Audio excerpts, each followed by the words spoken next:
болыптыр.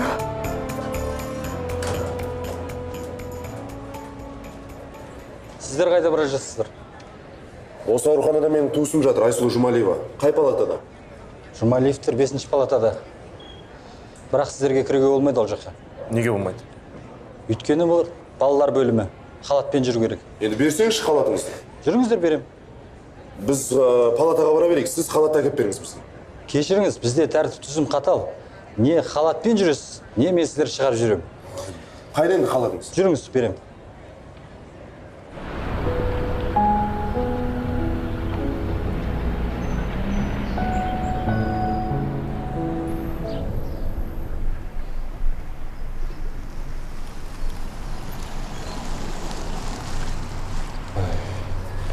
Жол патрульдік полициясы лейтенант Айтенов. Жол тәртібін неге бұзасыз? Құжаттарыңыз беріңіз. Лейтенант мырза, асығып тұрын жібере салыңызшы. Оны көрдім. Шырамды тасырып, ол азда екі сыстан бұрылып кеттіңіз. Құжаттарыңыз беріңіз, протокол толтырамыз. Асығып тұрым деймін, балам ауруханаға жатып қалды. Жібере салыңызшы деймін. Тоқта. Шу көтерсе қайтамыз. Ол жасқан шақ. Дауыс шығара алмас. Бірдеңе десе аузын басамыз. Лейтенант мырза, 6 айлық бала. Қазір ғана ауруханаға жатып қалды. Анасы хабарласты. Маған дәрі-дәрмек апаруым керек. Жазсаңыз жазыңыз, бірақ уақытым аз менің. Жарайды. Бара бер. Мен де қызым ауруханаға жатқанда өзімді қоярға жер таппаған. Бірақ жол тәртібін бұзбай жүріңіз. Рахмет бауырым. Мен де әкем, балаңыз терезеге жазып берсін. Жолыңыз болсын.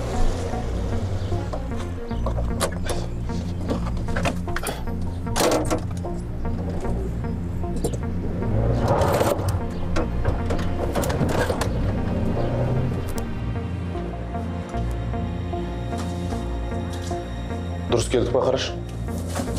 Дәрігер айтқандай 5-ші палата. Тағы да құтылып кеттім міне. Шығып кеткен шығар. Шығып кетсе заттар қайда, Ерлан, айтшы маған. Мұнда не болып жатыр? Сіздер кімсіздер? Не болып жатқанын сіз түсіндіріңізші маған. Айсұлу қайда? Айқайламаңыз, ауруханада екеніңізді ұмытпаңыз. Ешкім айқайлап тұрған жоқ сізге. Аурухана емес мына жер. Арсен, кешіріңіз. Сіздер емделушілеріңізді қайда екендігі білмейсіздер. Іздеңіздер. Айлық не үшін алып жүрсіз? Енді айттым. Мына оңбағанда біз тауып алды. Қазір.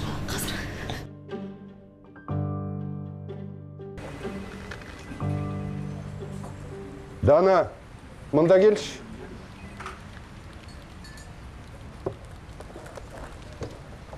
Я Қайрат Жаныбеков. Дана, осы 12 компаниясының ұсыныстар жайлы құжаттар қайда? Өткен жолғы біз құжаттарын қабылдамай қойған фирманың ба? Иә, осыдан 2 ай бұрынғы ұсыныс. Бар, олар мұрағатта, қажет болса әкеліп берейін. Сөйте қойшы.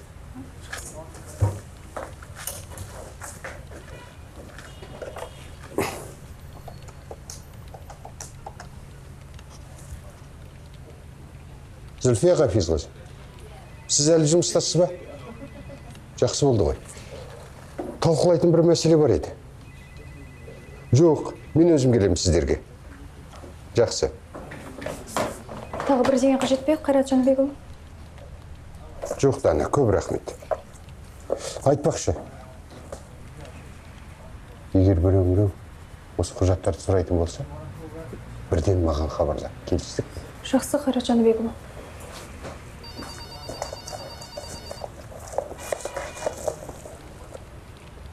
Сен бағана маған аурухананың тәртібін айтып басымды қатырып едің ғой. Енді емделушіңнің қайда екенін айта алмай тұрсың ба? Біріншіден, жай сөйлеңіз. Екіншіден, палатаны тінтіп не іздеп жүрсіз? Өз туысымды іздедім. Сонда не шу шығару керек па? Не деген кеп тұр маған? Ашыланбай, дұрыстап сөйлесейік. Сіз Айсұлуды соңғы рет қашан көрдіңіз, соны айтыңызшы. Мен жаңа ғана оны баласымен бірге ем қабылдауға апарғам. Айтпақшы, ол далаға серуенге шыққысы келген. Дәрігердің рұқсатынсыз далаға шығуға болмайтынын айтты. Әне, баланы алып шығып кеткен шығар далаға. Өз киім-кешегін арқалап па? Сендер не, мен ақымақ санайсыңдар ма? Тоқтасыз! Не істеп жатырсыз? Әсел, полиция шақыр. Тық қойдың ба? Жібер! Айт деймін. Полицияның қажеті жоқ. Айсұлу қайда? Біз қазір кетеміз. Осыдан табысını өлтірем, ұқтың ба? Арсен!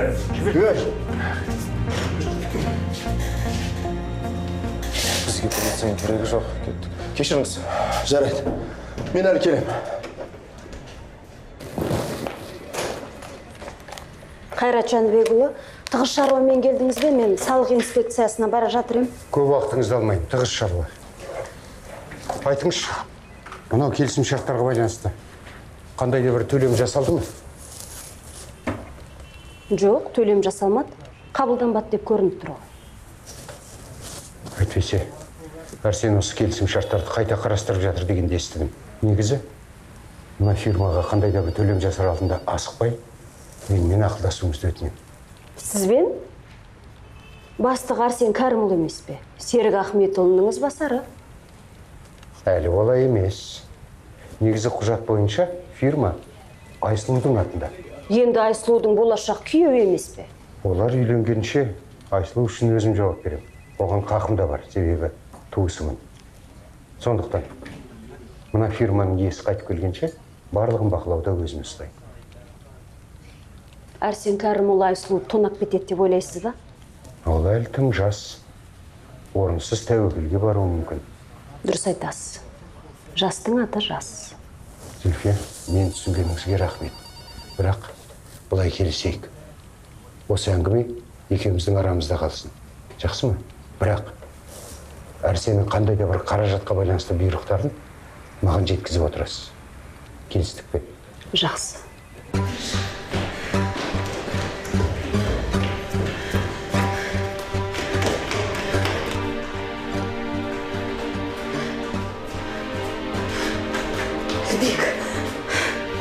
Алло, Әлбек келдің бе? Жоқ, сен көтерілме, тұрақта тұра бер. Мен шам, шыққасын түсіндіремін, жақсы. Сайттан алғыр.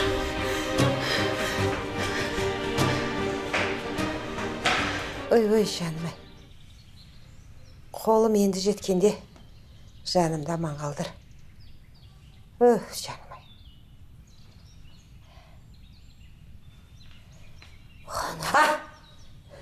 Қалай болдыңыз? Қалай болып жүрді? Денемнен пойыз жүріп өткендей. Бүкіл денем ауырып жатыр. Қайтесіз енді. Шыдайсыз. Әйтпесе пайдасы болмайды. Қышқан басылды ма? Басылған сияқты. Әне, көрдіңіз бе? Ал сіз ішкіңіз келмеді. Әй, ана емшің сиқыршы сияқты. Иә, дәл солай. Мені көрмей жатып, аллергиямды емдеді. Ханым, білесіз бе? Бір ішкеннен пайдасы болмайды. Бүкіл курсын ішіп бітіру керек. Әйтпесе аллергияңыз қайтадан басталып кетеді. Мен саған пайдасын айтпаймын. Кері әсерін айтып жатырмын. Қайдағы кері әсер? Ойбай. Ана бөлмеден шыға алмай қалдым. Сонда түнейтін сияқтымын ғой. Қайтесіз енді? Тазалап бітіру керек қой. Мен барып тағы дәрі қайнатып алып келейін. Жоқ, болмайды. Неге? Қазір тіске басар бірдеңке әкел. Шегім үзіліп кетер. Оны кеш жем. Ханым, сізге сондай жаным ашып тұр. Қазір алып келейін.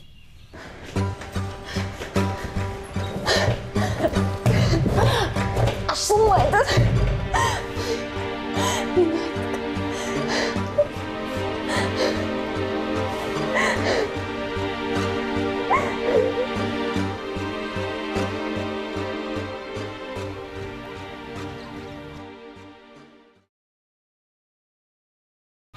Меруерт, Әлібек жайлы бірдеңе біле алдың ба? Және, не алып жатырсың? Күлнар әпке. Отыр, сөйлесейік. Бәрін білдірдің ғой. Есің дұрыс па өзіңнің? Мен тек өз махаббатымды қорғадым. Бақытың үшін күрестеп. Өзіңіз айттыңыз ғой. Мен саған келіп қақпаға балшық жақ, құрбыларыңды үйге жібер деп үйреттім бе? әлгі жексұрын ұяттан әбден безген. Сонда мен не істеуім керек? Ол емес ұяттан безген, мына сен. Мен сені жақсы келін, Әлібегіме жақсы әйел болады деп ойлап жүрсем, қателесіппін. Гүлнар әпке, мен барлығын түзетем. Не істеуім керек айтыңызшы. Мен Әлібек үшін істедім осының барлығын. Жоқ. Мен қателесіппін. Түріңе қараш, не болып кеткенсің? Қазір бетімді жоқ, шашым тарап келейін. Жоқ. Мәселе шашты емес. Ендігі әрі Айсұлудан аулақ жүретін бол. Ал Әлібек кімге үйленеді, оны өзі шешеді. Ақылы бар азамат.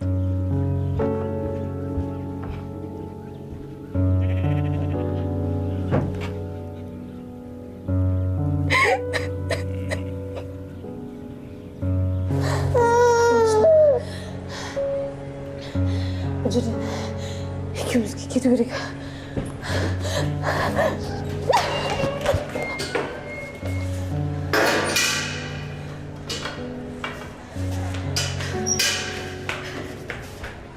Әй, қайда барасыз?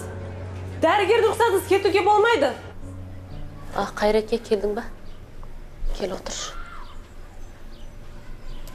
Не жаңа? Мен ана төркініме барып, жетпей жатқан қаражатты алып келдім, 40 000 доллар. Әрсенге хабарлаш, ақшаны алып, Айсұлуды босатып алсын. Айқыз қыздың жағдайын ойласам, төбе шашым тік тұрады. Қойшы, жылай бермеш. Мен дәл қазір Әрсенге ақша беруге дайын емеспін. Неге? Шошытпашы мені. Айсұлу тірі ме? Әрсенге сенбеймін мен. Мәселе осында. Қайреке, тағы бастадың да. Қарындасың басына қатер төніп тұрғанда күдіктенетін уақыт тапқан екенсің. Бүгінгі жағдайдан кейін тіпті сол қарақшылардың бар екеніне күмәндана бастадым. Неге олай дейсің? Сонда Айсұлу қайда? Не болып жатыр өзі? Оның жағдайы мәз емес екенін білем. Бірақ осыған кім кінәлі? Мәселе осында. Анар маған олай қарамаш. Ана Әрсен маған айтпай, күмәнді бір келісім шарттарға қол қойып жатыр екен. Осылай жалғаса беретін болса, түбінде фирманы тонап бітеді ол. Осының бәрі немене? Айсұлуға деген үлкен махаббаттан туындап отыр ма? Иә, ол Айсұлу үшін бәріне баратын көрсетіп тұрған жоқ па? Бұл нағыз азаматтың ісі емес пе? Немесе ол 200-ді алаяқ. Әрсен осының бәрін Айсұлу үшін жасаса, мен неге жасырдым? Қайреке, сен әбден уайымнан шатасып біттің. Әрсен ондайға бармайды. Мен оған сенімдімін, тыңдашы. Ал мен айғаққа сенем. Әрсеннің айтқаны мен істегені екі бөлек.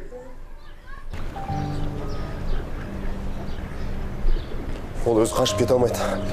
Оған біреу көмектескен. Мен де солай ойлаймын. Білсейші енді кімнің көмектескен. Айтпақшы, маған ана бала керек емес. Сонда тапқан кезде баланың көзін тұтың ба? Жарайды.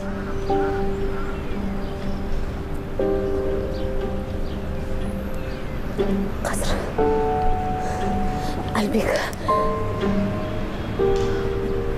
Алсайшы телефоныңды.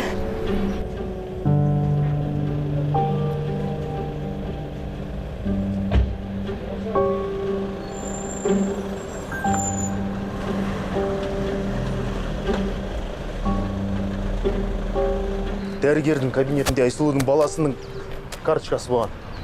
Сен шу көтермегенде мекен жайын біліп алушы едің. Осы сен араласпай-ақ қойсаң жақсы болар еді. Ақыл үйретпеш маған. Одан шоны тезірек тап. Қалай қашып кеткен әлі таң қалам. Былай тұршы. Көзіне қара. Не? Көзіне қара деймін. Әрсен, жағдайды ушықтырмай отыршы көлікке.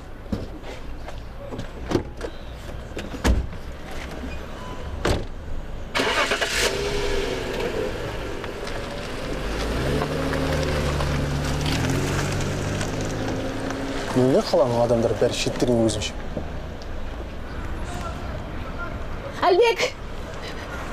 Не болып қалды? Бұл жерден тезірек кетекші. Қайда? Үйге жолдан бір жерге соғымыз керек. Қалған сосын түсіндірем.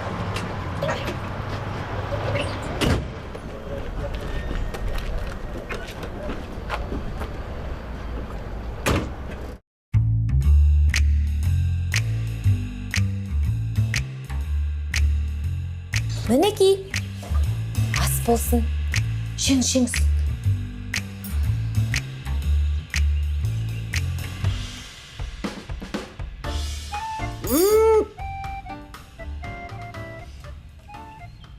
Не тамақ мынау? Дәм тұзы жоқ. Тұз бен қант сізге жеуге мүлдем болмайды. Бұл да емнің бір түрі. Әйтпесе қайтадан ауырасыз. Жеңіс.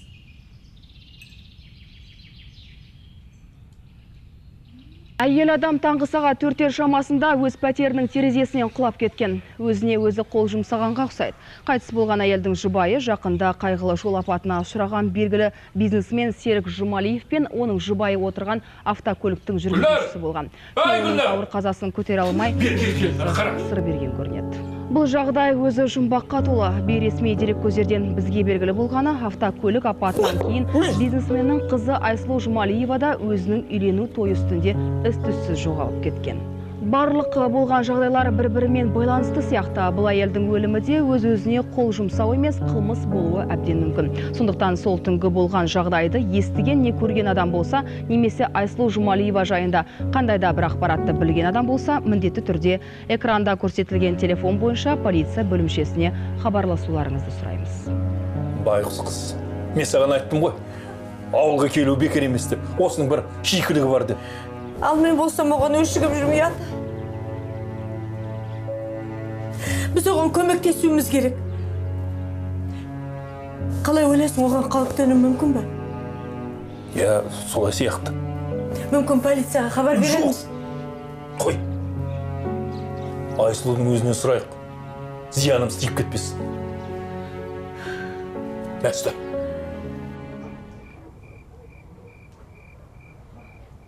Мәдина! Ай, Мәдина! Ау, ханым. Қалай? Көйлегім өзіме жарасып тұр ма? Тамаша. Керемет жарасып тұр. Сен менен бір өзгеріс байқамайсың ба? Мен 10 жылға жасарып кеттім ғой. Шынымен ақ, ханым. Менің мына симай қалған көйлектерімнің бәрі қазір өзіме кең боқпаған. Шынымен сіз қатты арықтадыңыз, ханым. Сіз не бүгін қонаққа барайын деп жатсыз ба? Жоға. Керісінше ертең түскі асқа менің бір бешера 2 құрбым бар, солар келеді. Ой-бой, өздерінше мен мына жаңа үйімді, тұрмысымды көрмекші. Соларды бір ертең жақсылап түсте бір жоғарғы деңгейде күтіп алайық. Сен бар өнерің салып жақсылап дастархан жаса, жарайын ба? Қам жемеңіз. Біздің үйде бәрі жоғары деңгейде өткізіледі. Бар, шүкір, бар.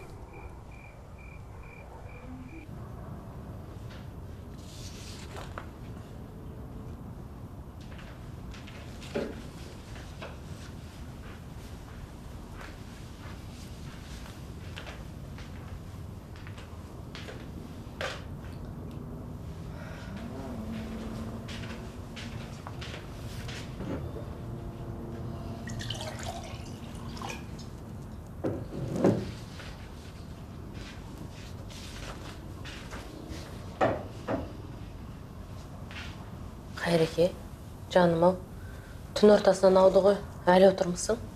Ұйықтамайсың ба? Шаршайсың ғой.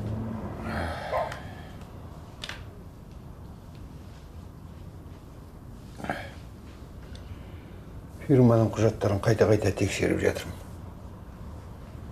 Әрсен ақша ұрлай алмау үшін оның алдын алу керек.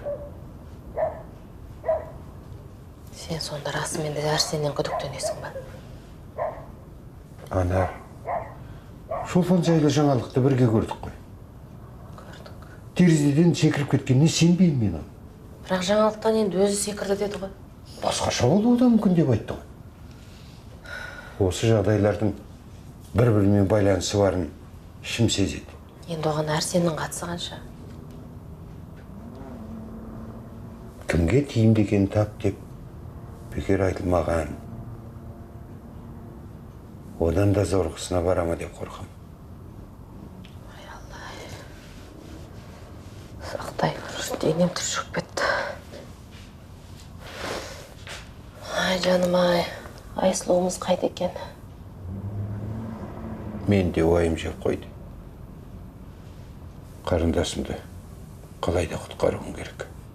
Айсұлу, сен ауруханада не үшін қашып кеткеніңді сол бойы айтпадың ғой маған. Ал қоңырау шалғанда сені қорқып тұрғанымды естідім. Кімнен қорқтың?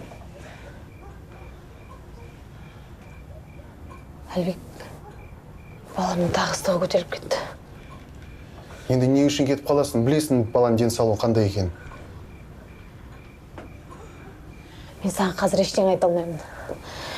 Маған сен бұл жерде қалу біз үшін өте қауіпті. Менің басқа амалым болған жоқ. Айсұлу, мен сені не жасырып жатқаныңды білмеймін. Бірақ мына кетіп қалған дұрыс болмады. Баланың денсаулығы мынау. Оны бұл күйде үйде қалдыруға болмайды. Не істеймін мен, Әлбек? Анамнан сұрап көрейік. Тағы да түнделетіп Гүлнар әпкенің мазасын аламыз ба? Кешегі жағдай үшін әлі ұялып отырмын. Қойшы, Айсұлу. Анашым сендерді уайымдап әбден қоңырау шалған маған. Әлбек. Енді дәрігер болмаса да осы ауылдың медбикесі. Біз деген диагнозды білеміз. Немен ауыратынын білеміз. Ары қарай анашым өз емдер. Ауруханадан не үшін қашып кеткенімізді мен Гүлнар әпкеге түсіндіре алмаймын.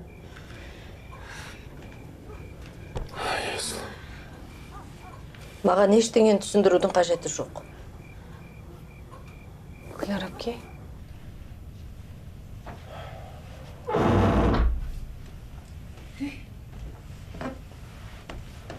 Неге ұйықтамай отырсыз? Сені күтіп отырмын қолымнан. Сенің бет жүзіңді көру бір арман болды маған. Қайда жүрсің? Жұмыста әрине. Жорығым.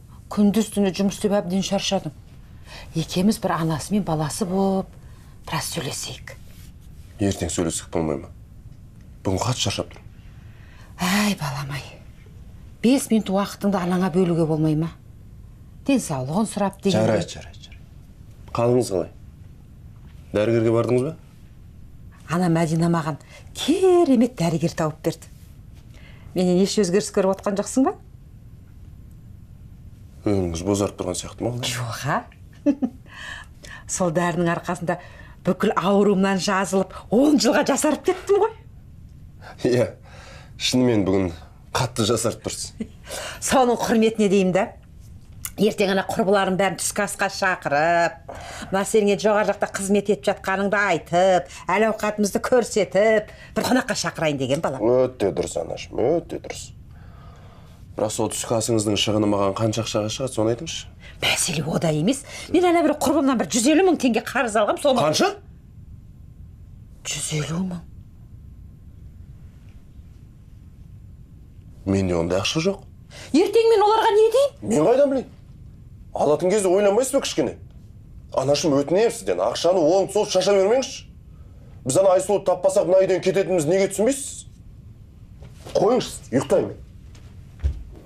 Қанын көріп жіберейікші. Қызуы қайттан көтеріліп кетіпті. Ауруханадан дәрілерін ала кетпедің? Иә, алып келдім. Айсұлу, қол жуатын су жылытып жіберші. Қазір. Әлібек, сен үйге барып мен сөмкемді әкел. Ана емге шақырғанда алып жүретін сөмкем бар ғой? Иә. Сосын ана шөптер салынған қорапты да ала кел. Бара ғой, тез. Қазір барам.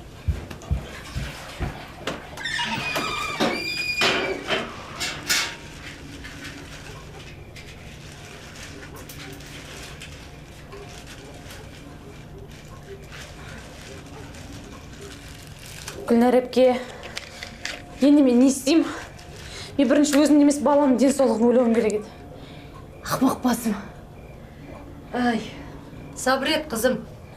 Диагнозы белгілі, ары қарай өзім емдеймін. Ең бастысы, сендер үшін қауіпсіз жер осы ауыл. Алда қандай жағдай болады? Белгісіз. Гүлнар әпке, сіз не туралы айтып тұрсыз? Мұрат екеуміз теледидардан, жаңалықтардан көрдік. Саған қазір айт деп ештеңе сұрамайын. Айтатын кезіңді айтарсың. Біз ылғи қасыңдамыз. Рахмет. Жалғыз өзіме. Бұның бәрі қиын. Сен енді жалғыз емессің, қызым. Біз қасыңдамыз. Байқұсым-ай, әбден қиналдың. Қазір. Әкеле ғой сөмкені. Енді үйге бара берсең болады.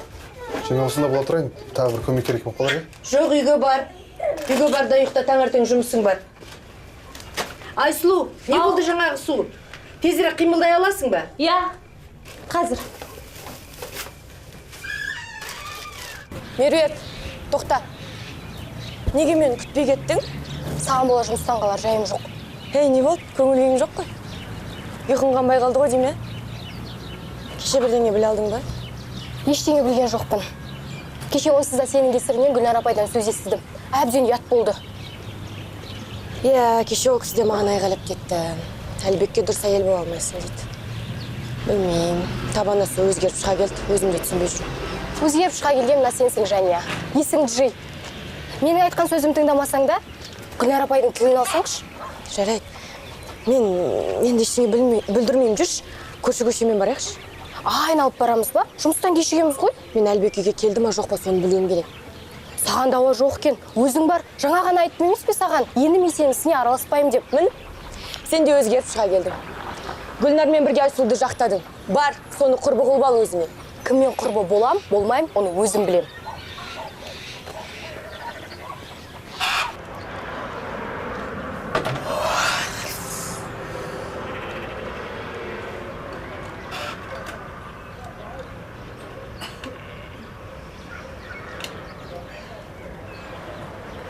Ой, Гүлнар әпке, Санжардың қалы қалай? Жақсы. Қызуы жоқ. Мына көйлекті түнімен тігіп шықтың ба? Иә, қазір ғана бітірдім. Сізге мына машинканың дауыс бөгет жасаған жоқ па? Жоқ. Санжар болса үйреніп қалған, ұйықтай береді. Ал мен осы жерде түнімен көйлектер тігем. Таң атқанша шамның жанып тұратын содан екен ғой. Сонда тапсырыспен тігесің ба? Иә, тек тапсырыспен тігем. Оны не үшін сұрадыңыз? Жай әшейін. Гүлнар әпке, сізге көп рахмет. Сіз болмағанда біз не істер едік? Маған рахмет айтпай-ақ қой. Бастан-ақ саған көмектесуім керек еді. Жарайды. Мен барып сиыр сауып, сүт алып келейін.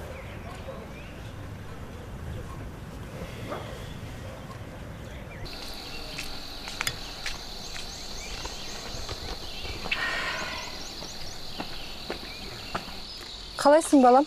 Онша емес. Басым сынып тұр. Бүгін жұмысқа бармайтын шығар. Ботқадан жегір бол. Анашым, ботқасы нес? Мәдинаға бір тастай су әкеп берсін. Ей, ол Мәдинаға бүгін тиіспе. Түсте қонақтар келеді соған. Дастархан дайындап жүгіріп жүр. Енді ботқа деген балам шімдікке қарағанда пайдалы ғой. Ақыл үйретпей қоя тұрыңызшы, Анаш. Онсыз да басымсың. Қазір мен саған су әкеп берейін.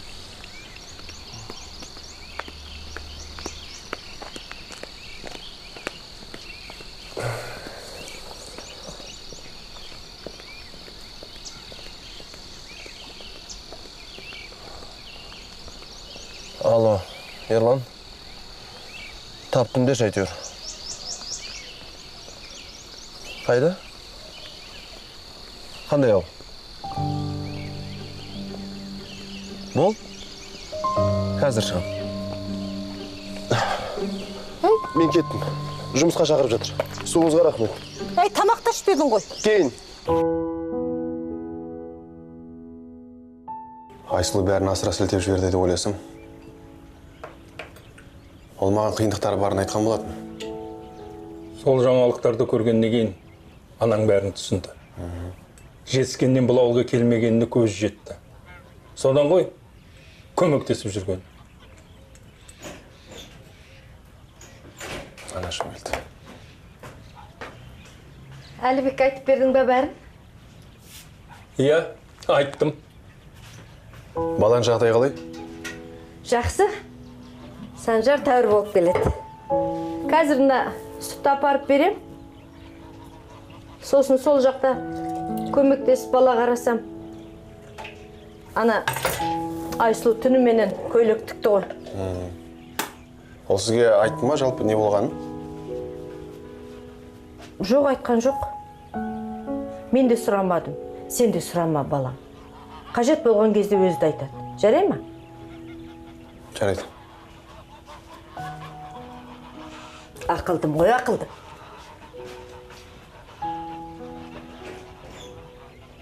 Енді оны айтқанға мен қанша күтуім керек? Бүгін жұмыстан кейін бәрін анықтап сұрап аламын. Той. Сен де тура анаң сияқты қырсық екенсің. Міне біздің бағымыз, бассейн. Енді қыздар көріп тұрғандай үйіміз осы. Тұрмыстарың керемет екен. Не деген үлкен үй? Бұл үйді жинауда оңай емес шығар. Ой, айтпа. Шаруа деген жетеді. Бірақ енді үй қызметкері бар ғой. Сол барлық шаруаны сол істейді. Оған да айтып, үйретіп, көрсетіп тұрмасаң, қолынан дым келмейді. Соған үйретем деп ақ шаршадым қыздар бар ғой. Жарайды, жүріңдер. Дастарханға барайық, жүр.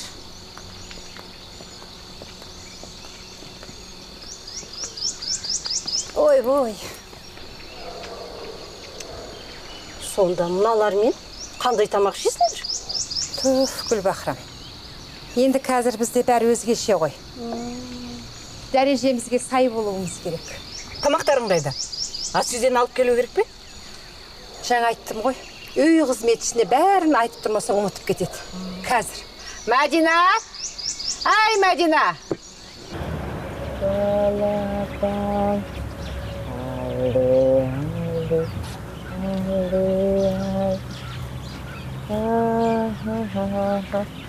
Айсұлу, мен саған демал десем, сен тағы да суға барғансың ба?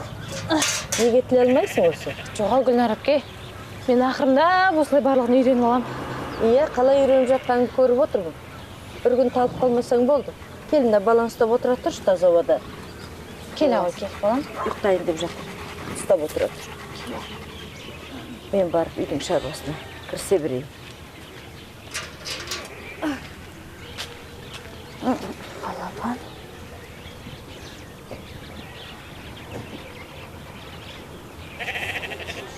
Айсұлу, қалдарың қалай? Балаң қалай болды?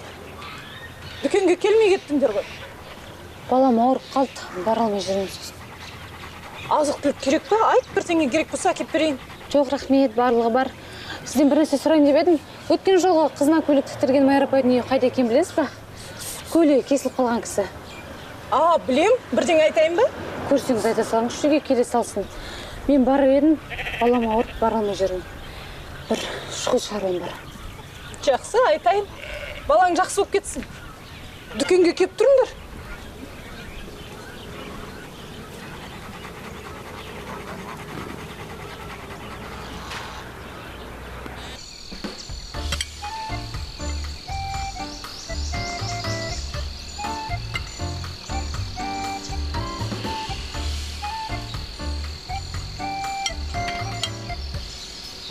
Ас болсын. Ай, қыздар, сендер тамақтан жеп ішіп отырыңдар. Мен келесі тамақты барып көріп келейін ас үйден, жарай ма? Иә. Қазір.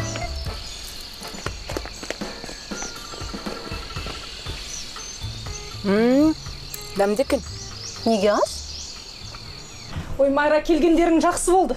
Мен сендерге бірдеңе айтуым керек еді. Не туралы? Ана тігінші Айсұлу бар емес пе? Сол келіп кетулеріңді өтініп еді. Өткендегі бүлдірген матасының ақшасын қайтарғысы келіп отырған ғой. Ұяты жоқ екен. Өзі келіп берсе де болатын еді ғой, бармаймын мен. Оған баласы ауырып қапты. Барам деген. Бәрібір бармаймын. Кінәлі екен, өзі келсін. Анашым, бара салайықшы. Мен сол кей жаңа көйлек киген жоқпын. Барсақ барып шығайық. Шындығында өткенде соның кесірінен көйлегіңді кие алмай қалдың ғой. Кешірім сұрасын сенен. Ай, Мәдина! Жалқау неме! Тұрмында. Мен неме мазақ етіп тұрсың сен, а? Қайдағы мазақ? Нені айтып тұрсың? Ең болмаса да жасап жатқан тамағың қалай аталады неге айтпағансың? Ұятқа қалдырдың ғой мені. Ол амиз-буш. Не? Француздық тіске басар тағам. Одан кейін мен сізге коко дю вин мен гратен дофинуа ұсынам. Сен менің жыныма тиме. Қай-қайдағы амиз-буш, мамиз-бушың маған керек емес. Айналайын дұрыс тамақ әкеп қой дастарханға. Өзіңіз ғой? Не? Жоғары деңгейде дайында деген. Әлде сізге кәдімгі тамақ алып келейін бе? Мысалы, суға қайнатылған күріш. Сен басың істей ма? Айналайын ең болмаса, молынан нан турап алып кешей. Жарайды. Енелік. Осыдан ана қонақтар кетсін, жаныңды көзіңе көрсетем.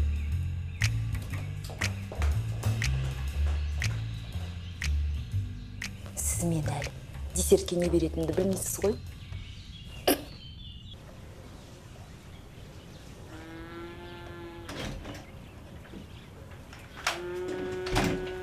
Мына карбюраторды кешке дейін жасадым. Тамақ бар ма? Тамақ жоқ шығар балам.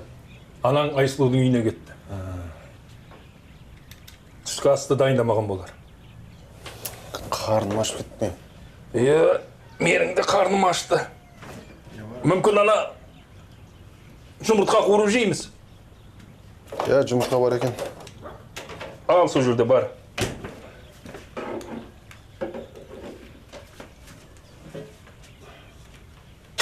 Майға жерде? Ашса шанда.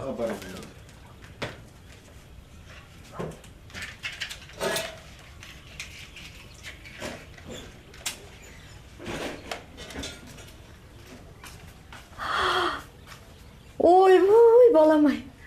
Кешіріңдерші мен. Қолым тимей кетті. Енді ауру баланы қалай тастап кетем? Мен дәріге келдім. Әуре болма бәйбіше. Қарнымызды өзіміз тойғызып аламыз. Сен ана, балаға қара. Иә, мен кеттім. Иә, жақсы. Анашым танымай жүрмін әке. Қатты өзгеріп кетті. Анаңның көзі ашылды. Сондықтан мүмкіндігіңді жіберіп алма.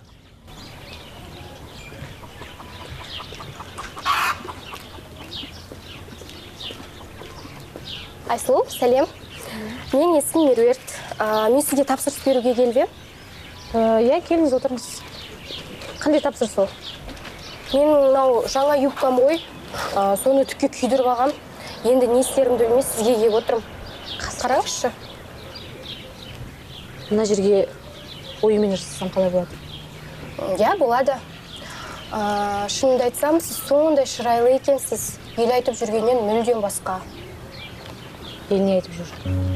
Көршіңіз Аружан сіз туралы өсек айтып жүр ғой. Күйеуі Ғабитқа тиісті дей ме, тағысын тағы. Енді Ғабиттің қандай екенін бәрі біледі ғой. Қандай жағдай болса да, мен сіздің жағыңыздамын. Иә, Ғабиттің қандай екенін барлығы біледі. Саған рахмет. Егер де шын айтатын болсам, мына юбканы мен сылтауратып сізге ескертейін деп келгем. Және де сіз туралы өсек айтып жүр. Бұдан былай абай болыңызшы. Жетпеген сол еді. Шаруам басымнан ашып жатқан кезде. Меруерт, сіз маған ренжімеңіз. Мен сіздің юбкаңызды киіндіріп киіп берейін. Мен балам ауырып жатыр. Жарайды, жақсы. Жақсы.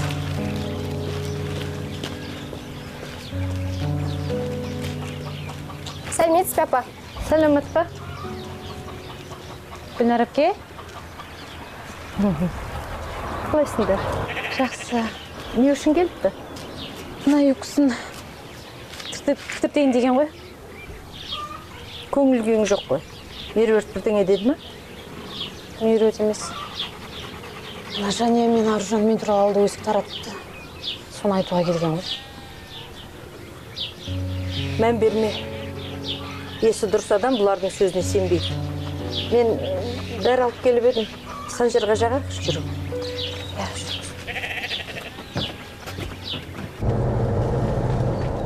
Осы ол ма? Жоқ, бұлай емес. 20 шақырымнан кейін оңға бұрыламыз. Қарғыс атқырауы сол жақта ғой әйтеуір. Иә, сол жақта. Неткен ағысы.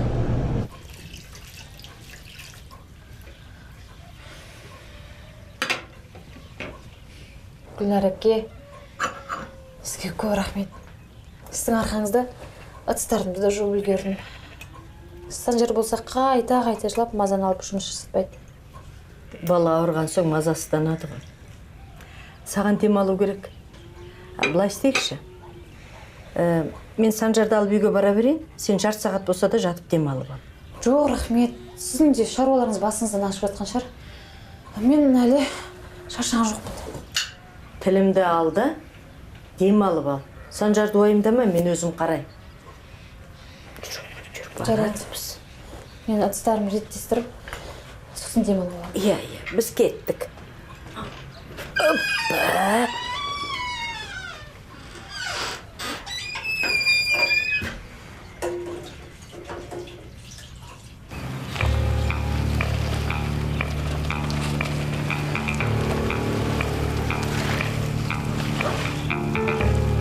Саламатсыз ба? Сәлеметсіз бе? Сіз осы ауылда тұрасыз ба? Иә. Жақында қаладан бір қыз келіп еді. Кішкентай баласы бар. Танымайсыз ба? Айсұлу ма? Иә, Айсұлу. Танимын. Қайда тұратынын көрсете аласыз ба? Сіз оны қалаға алып кетуге келдіңіз ба? Иә, қаладан келдік. Өзін әбден сағындық. Жарайды, онда көрсетейін. Рахмет сізге. Жүріңіз.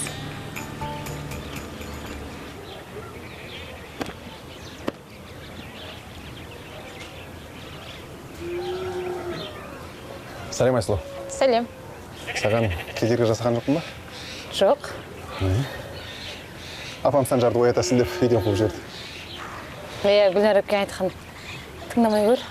Көрсетсін саған сосын. Не ғой, Айсұлу? Сен жайлы жаңалықтардан не айтса да, қиындықтардың бар рас. Кім саған сонша қастық жасаған? Шынды айтшы. Мен саған көмектескім келіп тұр. Әлбек, қойшы. Сенбейсің бе маған? Мәселе ода емес. Сен маған бәрібір көмектесе алмайсың. Оған сенің шамаңды жетпейді. Әрине. Мен ауылдың қарапайым ақымақ жігітімін ғой. Қолымнан түк келмейді. Әлбек, мен саған олай айтқан жоқпын. Бір маған бермеші. Менің сен сияқты жоғары білімім де жоқ. Бірақ менің ақылым бар. Жарайды, өзім білші.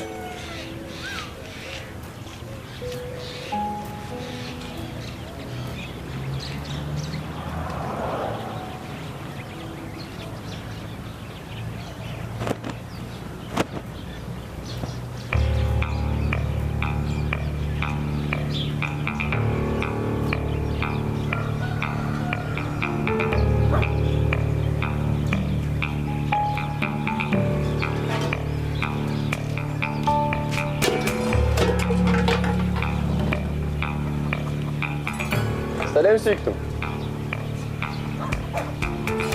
Мені сағынбадың ба?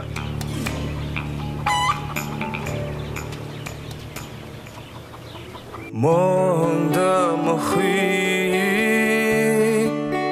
арпалыс пен сынаққа толы, бұл өмірдің қиын жолы, мұхитты мұңға толтырды. Бітпестей бұл өмір сынағы, жауқазынды сынады.